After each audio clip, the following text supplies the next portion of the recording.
संत महात्माओं, ऋषि मुनियों की भूमि है।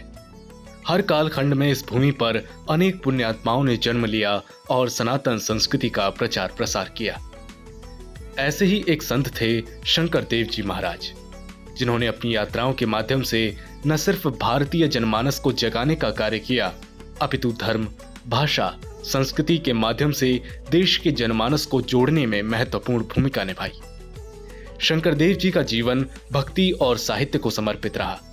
उन्होंने असमिया भाषा में कई ग्रंथों की रचना की।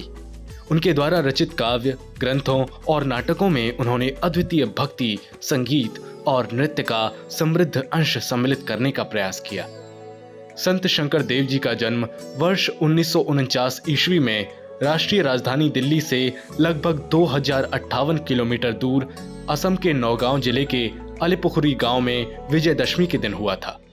उनके पिता कुसुमवार और उनकी माता सत्यसंधा का असामयिक निधन हो जाने के कारण उनका पालन पोषण उनकी दादी खेरसुती ने किया।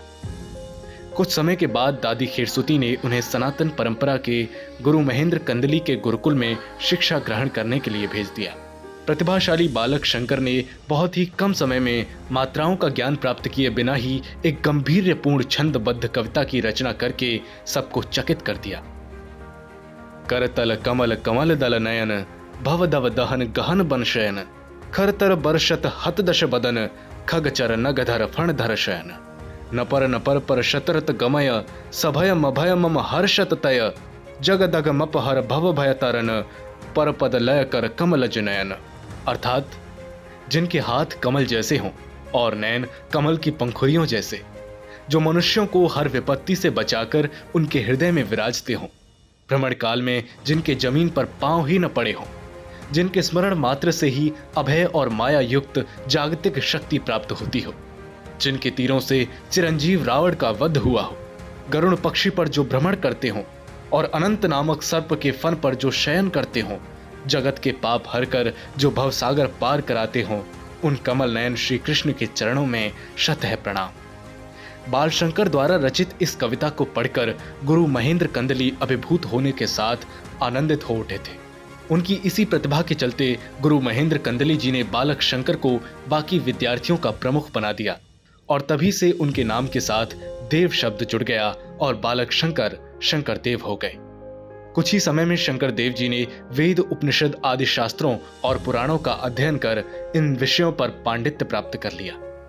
केवल शास्त्र अध्ययन में ही व्यस्त न रहकर शिरोमणि भुइयां के दायित्व को ग्रहण कर भुइयां राज्य का शासन भी कर रहे थे, किंतु जिनके हृदय में मानव के प्रति करुणा और ईश्वर प्रेम की धारा प्रवाहित हो रही हो, उन्हें सत्ता का लालच कहाँ रोक पाता है। अंततः वे राजभोग त्याग कर जन कल्याण हेतु भगवत चिंतन में लीन हो गए। लगभग सभी शास्त्रों के अध्ययन कर अंत में अमृत स्वरूप मूल तत्वों को चुनकर एक शरण नाम धर्म का प्रचार करने में प्रशस्त हुए। उनका मानना था कि मनुष्य यदि एकांत भक्ति भाव और तन मन से चिंतन में लीन हो जाए तो उसे संसार की यंत्रणाओं से मुक्ति अवश्य प्राप्त होगी। कुछ समय बाद वर्ष 1481 में शंकर देव जी ने अपनी पहली तीर्थ यात्रा आरंभ की। इस काल में उन्होंने उत्तर भारत के पवित्र स्थानों की यात्रा की, जिससे उनके सामाजिक, आध्यात्मिक, दार्शनिक और धार्मिक दृष्टिकोण पर गहरा प्रभाव पड़ा। अपनी यात्रा काल में उन्होंने बद्रिकाश्रम में अपना पहला बोर गीत रचा। बाद में उनकी यात्राओं और अनुभवों ने नव वैष्णव भक्ति सिद्धांत के निर्माण में सहायता की। तीर्थ यात्रा से लौटने के बाद संत शंकर देव को फिर से राज्य द्वारा शिरोमणि भुइयां का उत्तरदायित्व दिया गया, जिसे अस्वीकार कर उन्होंने अपना शेष जीवन वैष्णव धर्म के प्रचार प्रसार के लिए समर्पित कर दिया।